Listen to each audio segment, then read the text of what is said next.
Guys, welcome back to the Fasterproms YouTube channel. We have some time now, finally, to tear down Uncle Sam. But first, I wanted to kind of show you something and give you a little kind of a teaser about what we might be doing with our S10 project. So this guy right here, some people were asking about, hey, what's up with that red truck? Well, we showed it actually in the S10 build, kind of alluded to a little bit of the setup.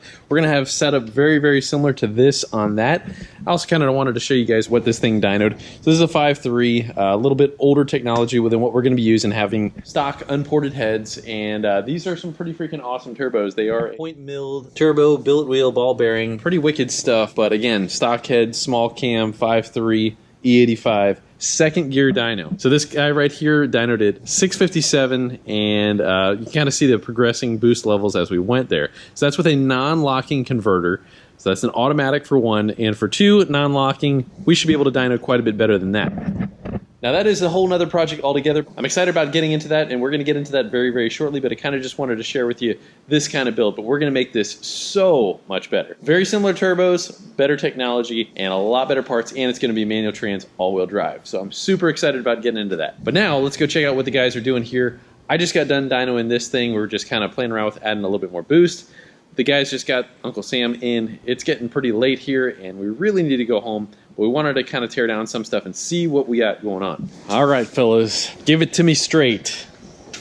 All right, so get the valve covers off. We were kind of hoping that it might be a rocker arm, and so far, here we go. I can see that this is no rocker arm on this side. So we got that side rocker arm off as well? Yeah, nothing's wrong. Let's see. All right, so we're rotating it over. What are we trying to determine? Here in a second, hopefully we should hear something. Or once it starts going down or up. All right, so let's talk about what it was doing. All right, so we did have oil pressure. I cranked it up for just an instant before I put it in the trailer one more time, and I had 23 pounds of oil pressure at, I don't know, I think it was maybe 900 RPM or something. Just 2-second turn on, boom, done.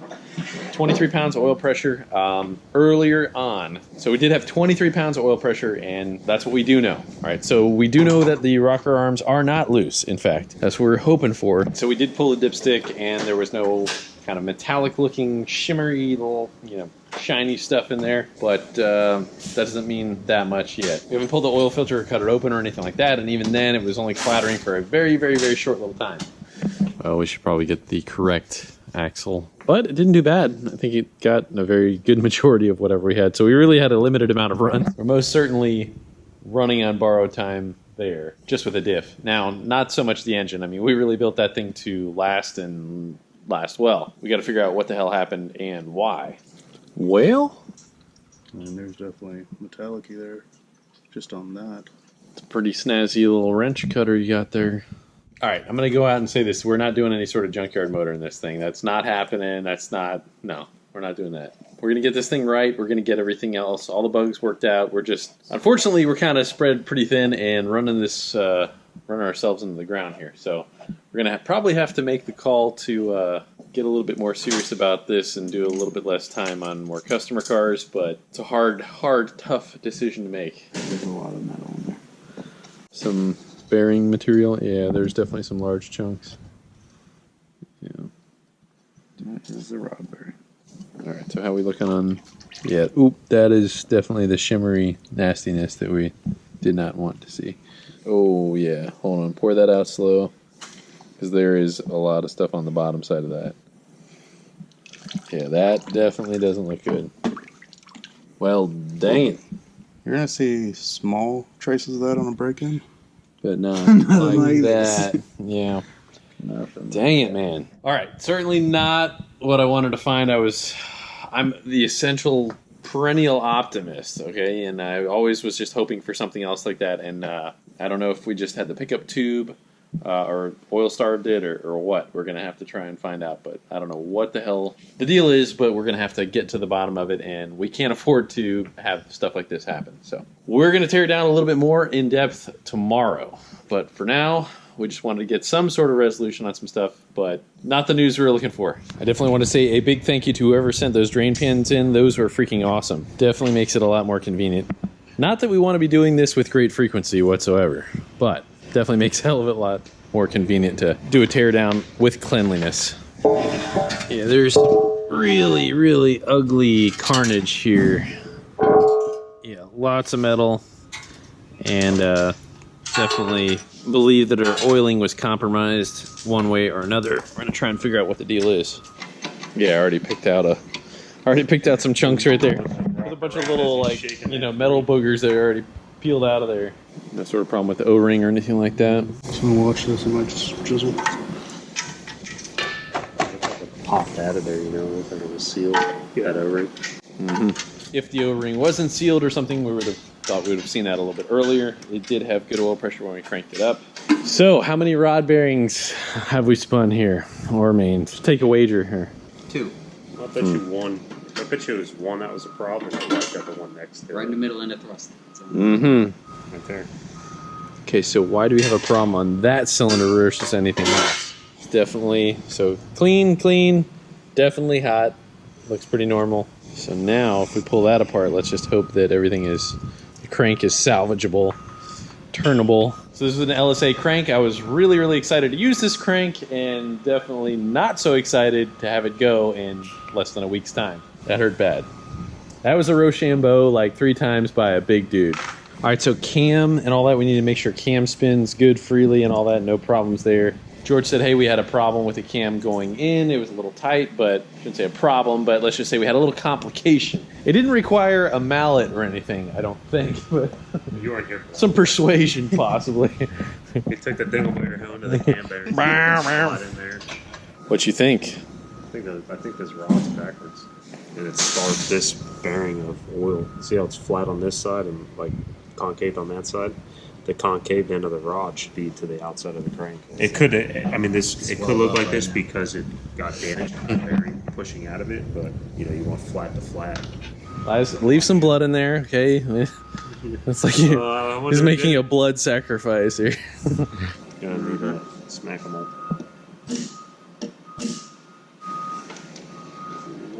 Oh, that's got the stinky in it.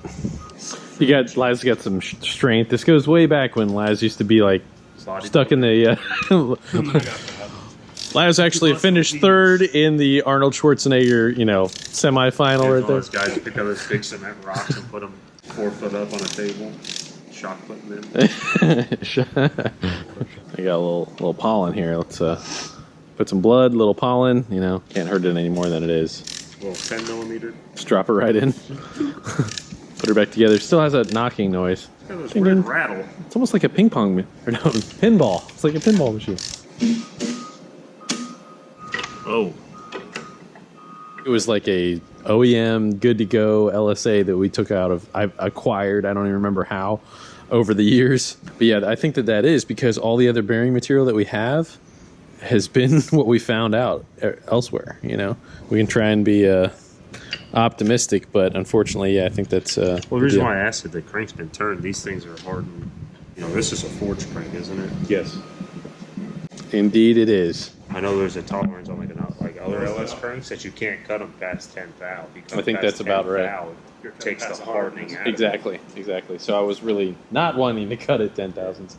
So that's only 5 thousandths on each side, and it looks like that is going to be definitely have to be cut more than 5 thousandths on each side in order to make that thing work. This is all the bearing material we have on. This is the top side of the rod. This is the And everything else is pretty much inside or was in the pan or, well, obliterated into pretty much dust and all that. So, unfortunately, this crank is probably not going to make the cut on the next engine. So we'll either have to locate another crank or use another one that we have. But this was a really good, strong one. We really intended this to hold about 1,100 horse, and it really should have. So again, we still don't understand what happened or how the oiling broke down. Right. I would think that we should see. Not if it was a clearance issue on this journal of the crank. That's what it's looking like it's happening. Because if you see how it got real hot on this side and not this side. This is the side that was against the crank. Okay. So it was not oil comes in through this hole and comes out through this.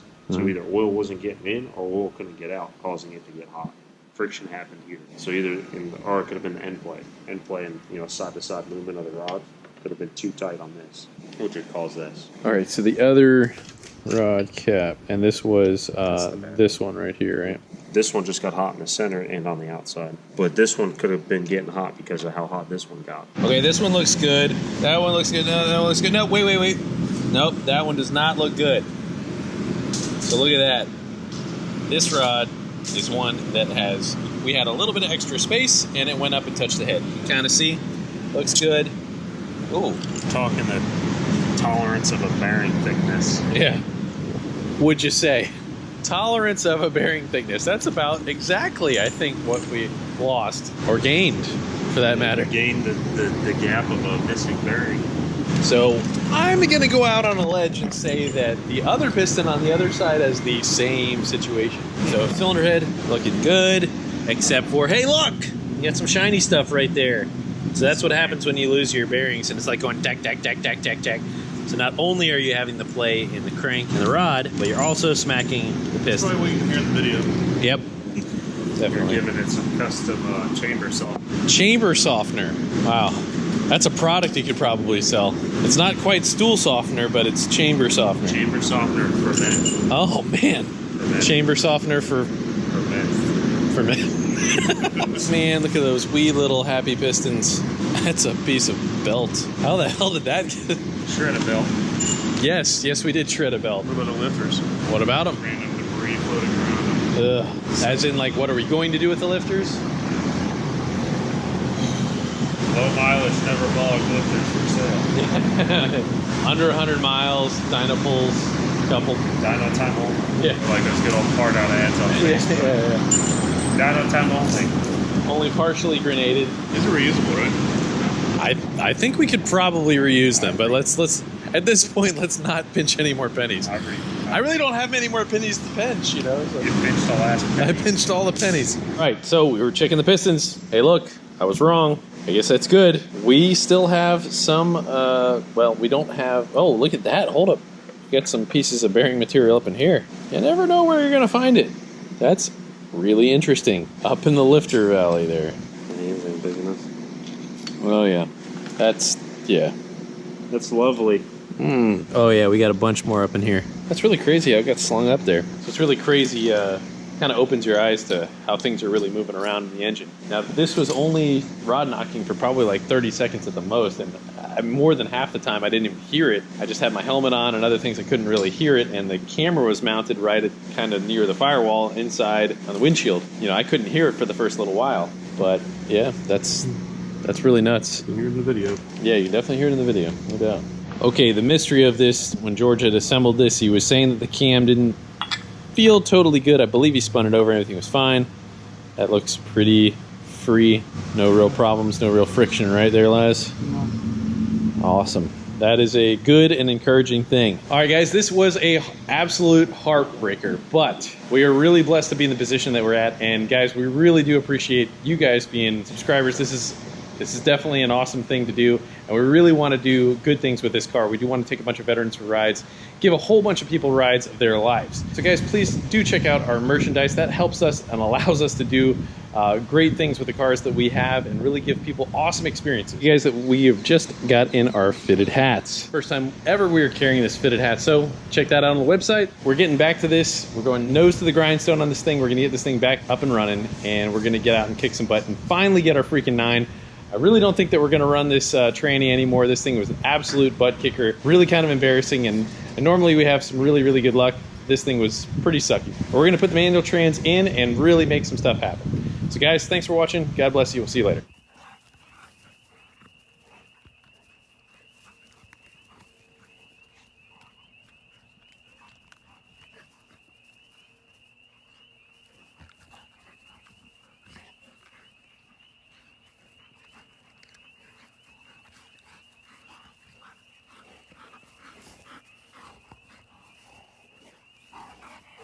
Drop it. Keep dropping.